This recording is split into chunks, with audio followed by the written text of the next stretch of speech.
You can now support Ghost Maps on Patreon and buy our official merchandise on Redbubble. Simply look for We Are HANTU or click the links in the description. Ghost Maps, Entry 48, Yio Chu Kang Road, Singapore. Richard is gently rocking his infant daughter Katie's stroller. Despite all this coffee shop's hustle and bustle, she seems to have no problem dozing off. She sleeps through pretty much everything, he laughs, though still keeping his voice down a little. Richard seems like such a stereotypical idea of a father of three. You can clearly see the lines on his face and the grey in his hair. Lines earned from late-night feedings, and greys that come from worrying about his two other kids, Lily and Robbie's schoolwork and social lives. All this while he and his wife Shelley run their own design firm. It's a bit of a juggling act, he admits, with a pleasant smile and a matter-of-fact shrug. One that would be pretty unhealthy for anyone who doesn't actually enjoy it. But Shelley and I just can't sit still. However, that doesn't mean that when something out of the ordinary comes along, it wouldn't stop them in their tracks. As young Katie finally falls asleep, I fish out my recorder and quietly ask Richard to start from the beginning.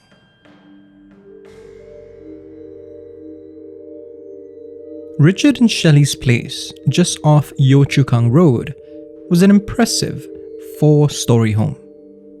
They moved in around 2019, when the business really started taking off, figuring the yard and the space would be good for their kids. Robbie, in particular, definitely appreciated that space. Having just turned 13 at the time, he opted for a room all the way on the 4th floor. Those first few weeks were relatively uneventful, though Robbie and Lily took some time to adjust to the sounds of the house. Lily, in particular, took a while to get used to their new home. Her room was on the 2nd floor, just 1.5 meters away from the bathroom she shared with Robbie. At just 10 years old though, she longed for the independence that her older brother had, yet still struggled with being a kid. She would come into our room and ask if she could snuggle up between Shelley and me on some nights. Richard says, I thought she might have gotten too old for that. She didn't tell us why, and I didn't push the matter. The couple didn't think there was much to it, until one night when Robbie woke up at around 2:30 a.m. to use the bathroom. As he washed his hands, he thought he heard someone humming. He assumed it was Lily, even though it sounded more like an older woman. As he headed back to his room though, he could have sworn he saw a shadowy figure just out of the corner of his eye. Robbie spun around in a panic, looking left and right. He couldn't catch sight of it, but he was absolutely sure that there was someone or something there with him. Dashing up the stairs, he contemplated waking his parents up.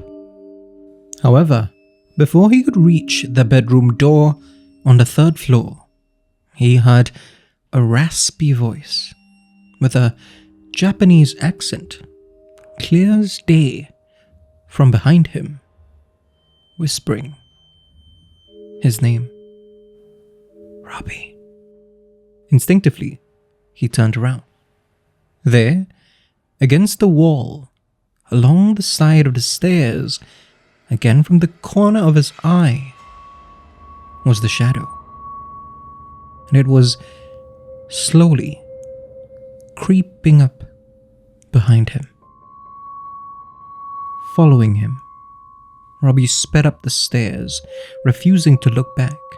He slammed his door shut, switched on all the lights, and didn't get any sleep for the rest of that night. Robbie told me what had happened the morning after at breakfast, Richard says. He tried to remain calm, but I could clearly tell that it had affected him. But as shaken as Robbie was while relating the incident to his father, he only grew more unnerved when Lily spoke up. "Was she humming?" the 10-year-old asked. Her own expression, one of uncertainty, but also relief. Her older brother didn't respond. He could only stare, slack-jawed. "I'm not the most superstitious of people," Richard tells me, "but I'm very protective of my kids." He says he visited his mother's priest that afternoon. He spoke to the priest and mentioned what had happened to the kids. Then he told the priest where he lived. "How much have you explored your neighborhood?" the priest asked Richard. Perplexed, he told the holy man that he had a rough idea of the neighborhood, but hadn't had a chance to walk around that much.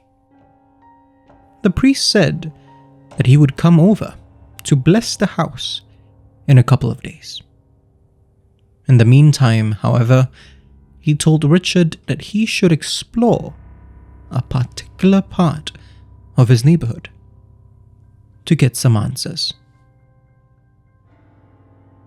I took a walk that afternoon while the kids stayed in the office with Shelley, Richard says. He tells me that most of the neighborhood was pretty ordinary.